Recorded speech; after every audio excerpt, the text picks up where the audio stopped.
दोस्तों, बीते कुछ सालों से जो मुसलमानों को राजनीतिक अछूता बनाया जा रहा है वो चेहरा किसी से छिपा हुआ नहीं है। जहां विपक्षी पार्टियां मुसलमानों को मुसलमान कहने में शर्माती हैं, लिखने से घबराती हैं, ताकि उनके जो सॉफ्ट कॉर्नर वोटर हैं वो कहीं झिटक करके भारतीय जनता पार्टी के पास ना पहुंच जाए।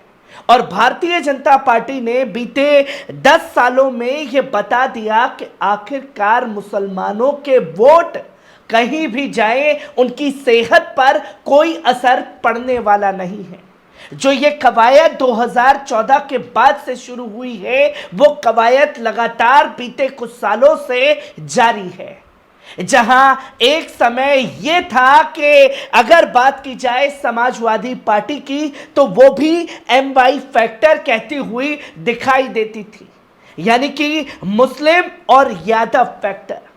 अगर बात की जाए बहुजन समाज पार्टी की तो वो बहुजन समाज पार्टी भी DM फैक्टर देती हुई दिखाई देती थी दलित और मुस्लिम। और अगर बात की जाए राजीव गांधी के टाइम पर जो मुसलमानों के एक तरफा वोट कांग्रेस की झोली में जाया करते थे और जब से वो वोट छिटक करके तमाम राजनीतिक पार्टियों के खेमे में गए हैं, तब से लेकर के अब तक कांग्रेस से वो मुस्लिम वोटर जुड़ ही नहीं पाए हैं। और क्या हश्र हुआ है कांग्रेस का वो तस्वीर भी लोगों के सामने है। और जब MY फैक्टर में से M निकाल करके AY फैक्टर जोड़ा गया तो क्या हश्र हुआ है समाजवादी पार्टी का कि फिर से सत्ता में आने के लिए तरसते हुए दिखाई दे रहे हैं। और DM जो फैक्टर था उसमें से जब मुस्लिम फैक्टर निकाल दिया गया तो क्या हश्र है बहुजन समाज पार्टी का, क्या हश्र है RJD का। वो तमाम तस्वीरें जो हैं देश की जनता के सामने हैं। क्योंकि एक समय यह था कि एक तरफा मुस्लिम वोट किसी भी पार्टी को पड़ जाते थे तो वो बड़ा फैक्टर दिखता था, पर अब सूरत हाल तस्वीर ये हो चुकी है कि कोई भी मुसलमान को मुसलमान लिखना नहीं चाहता। और 2024 के चुनाव में बैरिस्टर असदुद्दीन ओवैसी द्वारा यही पहल जो है वो शुरू की गई है। जहां एक तरफ इंडिया गठबंधन ने यूपी में PDA फैक्टर नाम दिया है, पिछड़ा दलित अल्पसंख्यक, तो वहीं अब बैरिस्टर असदुद्दीन ओवैसी की पार्टी का गठबंधन जो है वो अपना दल से हो चुका है। और जब अपना दल से बैरिस्टर असदुद्दीन ओवैसी की पार्टी का गठजोड़ हो चुका है तो नाम दिया गया है PDM, यानी कि पिछड़ा दलित और मुसलमान।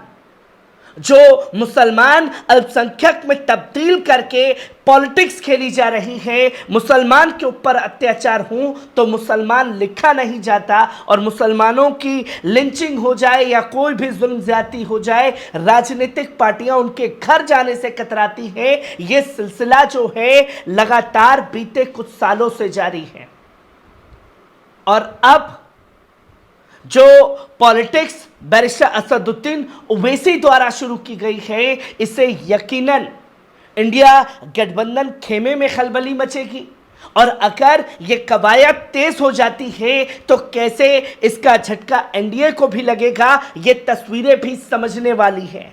जहां अपना दल से बैरिस्टर असदुद्दीन ओवैसी की पार्टी का गठजोड़ भले ही हुआ है, इसका फायदा कितना बैरिस्टर असदुद्दीन ओवैसी को मिलेगा, इस पहलू को भी देखना समझना जरूरी है। जहां आपको बता दें कि यूपी में अखिलेश यादव के PDA को बड़ा झटका जो है वो डॉक्टर पल्लवी, अपना दल पल्लवी पटेल और असदुद्दीन ओवैसी की नेतृत्व वाली AIMIM ने गठबंधन की घोषणा की है। इस गठबंधन में प्रेमचंद बिंद की प्रगतिशील मानव समाज पार्टी और राष्ट्रीय उदय पार्टी जैसी अन्य पार्टी भी शामिल है। हालांकि असदुद्दीन ओवैसी और पल्लवी पटेल इस गठबंधन के तहत यूपी में कितने सीटों पर चुनाव लड़ेंगे इस बात पर क्लियर नहीं किया गया है। इस मौके पर पल्लवी पटेल ने सपा मुखिया अखिलेश यादव के साथ साथ PDA को लेकर के भी तंज कसा है। जहां उन्होंने कहा कि ए को लेकर थोड़ा कंफ्यूजन था, जहां ए यानी अल्पसंख्यक, उसको लेकर कंफ्यूजन था, इसलिए हमने एम को जोड़ दिया, यानी कि बिना मुसलमानों के राजनीति जो है वो किसी की भी पूरी नहीं होने वाली। तमाम राजनीतिक पार्टियों को मुसलमानों के वोट चाहिए, पर मुस्लिम को मुस्लिम का हक देने में ही शर्माते हुए दिखाई देते हैं, जिसके कई ताज़ा उदाहरण जो है विपक्ष के भी सामने आते हैं और भारतीय जनता पार्टी के भी ये तस्वीरें लगातार सामने आती हैं। इस मौके पर पल्लवी पटेल ने कहा कि पिछड़े, दलित और मुसलमानों के प्रति सरकार का रवैया ठीक नहीं है। उन्होंने कहा कि जो विपक्ष में बैठे हैं वो भी अन्याय के खिलाफ चुप बैठे हैं। पिछड़ा, दलित और मुसलमान के लिए मोर्चा जरूरी है। उन्होंने कहा कि हम और असदुद्दीन ओवैसी जन भावनाओं को समझते हुए पीडीएम न्याय मोर्चा की घोषणा करते हैं। पल्लवी पटेल ने समाजवादी पार्टी के पीडीए पर तंज कसते हुए कहा कि कंफ्यूजन थी ए को लेकर के, इसलिए कभी वो अल्पसंख्यक होता है, कभी अगाड़ा हो जाता है, तो कभी ऑल हो जाता है। इस कंफ्यूजन को दूर करने के लिए हमने ए की जगह एम को जोड़ा है। उन्होंने कहा कि ए को लेकर वे समाज को गुमराह करते हैं, इसलिए एम को लाना जरूरी है और पिछड़े, दलित और मुस्लिम समाज को न्याय दिलाने के लिए हम गठबंधन के साथ चुनाव लड़ेंगे और जीतेंगे। इसके साथ ही स्वामी प्रसाद मौर्य को लेकर पूछे गए सवाल का जवाब देते हुए उन्होंने कहा कि अगर वे आते हैं तो उनका पूरी तरीके से स्वागत किया जाएगा। वहीं एआईएमआईएम प्रमुख बैरिस्टर असदुद्दीन ओवैसी ने पल्लवी पटेल के साथ गठबंधन के फैसले का स्वागत किया। उन्होंने कहा कि हम उनके साथ हैं। जब हमारी पहली मुलाकात हुई थी तब हमने कहा था कि इस लड़ाई को सिर्फ लोकसभा चुनाव तक नहीं रखना चाहिए, बल्कि इसे आगे लेकर जाना चाहिए। हमें उम्मीद है कि ये जो गठबंधन बना है उसे हम आगे लेकर जाएंगे और उत्तर प्रदेश की जनता इसका साथ देगी। हम इस पीडीएम को लेकर जनता के बीच आएंगे।